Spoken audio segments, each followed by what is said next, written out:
ఎప్పుడైనా సరే చెయ్యవలసినటువంటి పని అన్నది ఎవరికి చెప్పాలి అంటే సద్బుద్ధి కలిగినటువంటి వాళ్ళకి చెప్పాలి.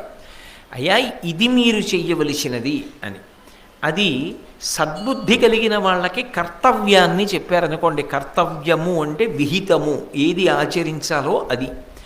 అది పెద్ద బుద్ధి కలిగిన వాళ్ళకి చెప్పాలి తప్ప అలా కాకుండా పిన్న బుద్ధి కలిగిన వాళ్ళు అంటే బుద్ధిహీనులైనటువంటి వాళ్ళకి చెప్తే అది విరుద్ధ ప్రభావాన్ని అంటే వ్యతిరేక ప్రభావాన్ని చేకూరుస్తుంది.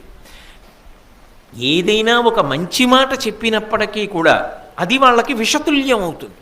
విషతుల్యమై ఈయన మాకు చెప్పడం ఏమిటి, మేమేం చెయ్యాలో ఆయన చెప్పవలసిన వాడు, అంత అహంకారమా, ఆయనకి చెప్పగలిగినంత స్థాయి ఉందా అన్న ఆలోచన చెయ్యడంలో వాళ్ళు ఆ మాటని ఆదరించరు సరికదా. అది విరసమునకు కారణమవుతుంది. అంటే వారు యువతల వారి యందు శత్రుభావన పెంపొందించుకోవడానికి కారణమవుతుంది. యువతలవాడు చెప్పడంలో దోషం కాదు, అంటే లోకమునందు సహజమైనటువంటి విషయం. అది మాట యందు దోషం కాదు, యువతలవాడి యొక్క తప్పు కాదు.